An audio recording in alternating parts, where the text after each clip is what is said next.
Hi, I'm Jennifer from the Colorado Model Railroad Museum, here to read Thomas and the Magic Railroad. Little engines can do big things.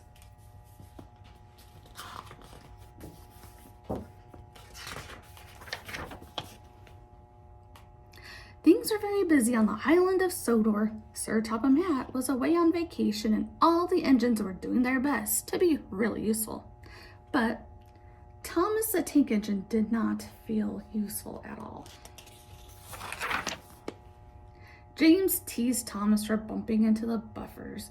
Gordon scolded Thomas for being late. They made Thomas feel unimportant. Important is big, Gordon told Thomas, and we are big engines. You are small. Bossy sprockets, grumbled Thomas. I'll show them. Little engines can do big things, Thomas said to himself, especially when they have a nice blue paint like me. But just then Harold the helicopter flew by, making a cloud of dust. Thomas's nice blue paint got all dirty. Two nasty diesels made fun of Thomas. Let's start laughing now, they said. And they did. Thomas was determined to prove that little engines could be really useful too. That night, Thomas was right on time doing his mail route. He even comforted Percy, who felt bad for being late. The next morning, Thomas saw Henry looking glum. Morning, Henry, peeped Thomas. What's the matter? I've got a boiler ache, Henry told him. Thomas offered to fetch some special coal for Henry. Thank you, Thomas, said Henry. Special coal will make me feel much better. Thomas smiled and puffed away, feeling really useful indeed.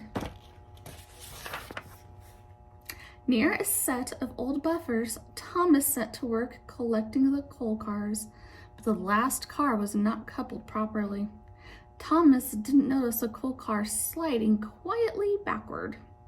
He didn't notice it mysteriously disappearing through the old buffers. It wasn't until later that Thomas realized the coal car was missing.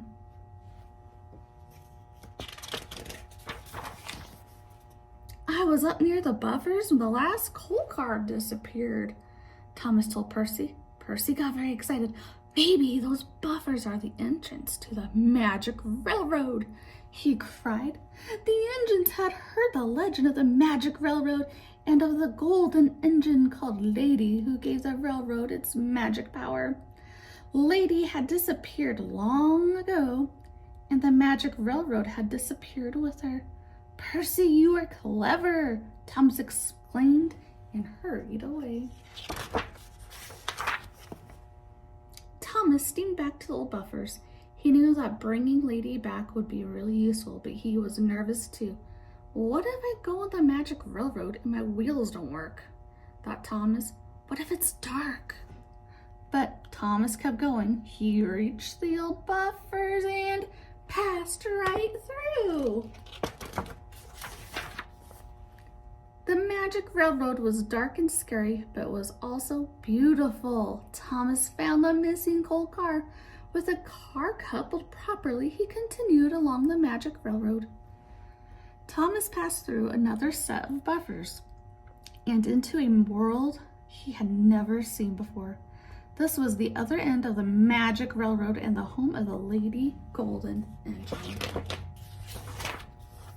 Lady had not run in many years, but with the help of a special coal from the island of Sodor, she was soon steaming again.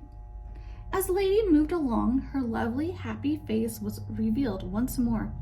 The rails became clear and golden, and beautiful shavings fell behind her and gathered between the tracks.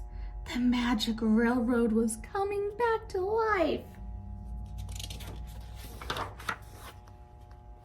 Thomas followed Lady back through the buffers. With the roar, the two little engines burst onto the island of Sodor.